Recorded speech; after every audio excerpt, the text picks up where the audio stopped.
Hi guys, இந்த வீடியோவில் என்ன பார்க்க போறோம்னா, எல்லாரும் சம்லாக் மில்லியனர் படம் பார்த்துருப்பீங்க. அதாங்க ஏஆர் ரஹ்மான் ஆஸ்கார்லாம் 2 வாங்கினார்ல. அந்த படத்தோட ஹீரோவான தேவ் பட்டேலோட ஆக்டிங் ப்ளஸ் டைரக்ஷனில் ரிலீஸ் ஆயிருக்க மங்கி மேன் படத்தோட ஃபுல் ரிவ்யூ தான் பார்க்க போகிறோம். வீடியோக்குள்ளே போகிறது முன்னாடி நீங்கள் நம்ம சேனலுக்கு ஃபஸ்ட் டைம் வந்தீங்கன்னா சப்ஸ்கிரைப் பண்ணுங்கள். இப்போ அவங்க வீடியோக்குள்ளே போகலாம். மங்கி மேன் இந்த படத்தோட கதை என்னன்னா, ஹீரோ சின்ன பையனாக இருக்கிறப்ப ஒரு போலீஸ்காரன் ஹீரோட அம்மாவை கொன்னுடுறான். ஹீரோ பெரியவன் ஆகி எப்படி போலீஸ்காரன் ரிவெஞ்ச் எடுக்கிறாங்கிறத இந்த படம். பாசிட்டிவ் நெகட்டிவ் எல்லாம் பார்த்துருவோம். படத்தோட பாசிட்டிவ் பாயிண்ட் என்னன்னா, ஹீரோ தேவ் படேலோட ஆக்டிங். இந்த கேரக்டர்ல ரொம்ப நல்லாவே நடிச்சிருந்தான்னு தான் சொல்லணும். இதுக்கு முன்னாடி அவர் நடிச்ச படங்கள் எல்லாம் சாக்லேட் பாயான கேரக்டர் தான் நடிச்சிருப்பாரு. ஆனா இந்த படத்துல பியூரா மாதிரி ரக்கட் பாயா வந்து நிக்கிறாரு. ஃபைட் சீன் எல்லாம் செட் ஆகுதுன்னு தான் நினைச்சேன். ரொம்பவே சூப்பரா ஃபைட் சீன் நல்லா பண்ணியிருந்தாரு. இதை தாண்டி கதையில எமோஷன்ஸ், அந்த அம்மா பையங்குள்ள உள்ள சென்டிமெண்ட் அதெல்லாம் நல்லாவே கனெக்ட் ஆயிடுச்சுன்னு தான் சொல்லணும். அந்த போலீஸ்காரங்க அம்மாவை கொல்லும் போது ஹீரோ எந்த மாதிரி மனநிலை இருந்தானோ அதே மனநிலைக்கு தான் நம்மளும் வந்துருவோம். அந்த அளவுக்கு எமோஷன் கனெக்ட் ஆயிருந்தது. படம் 2 மணி நேரம் ஓடுது.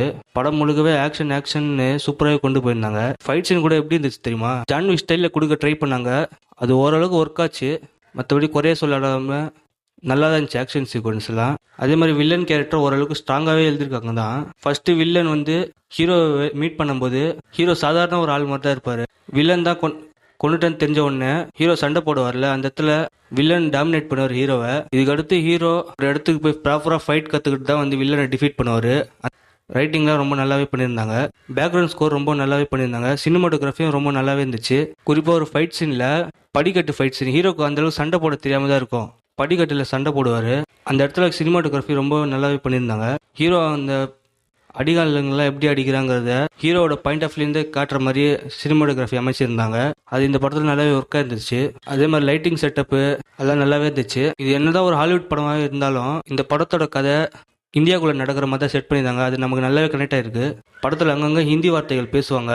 அது தனி சப்டைட்டில்ஸ் போகிறதுனால நமக்கு புரிஞ்சிக்கலாம். இது தாண்டி மைனஸ் பாயிண்ட்டும் இருக்கு.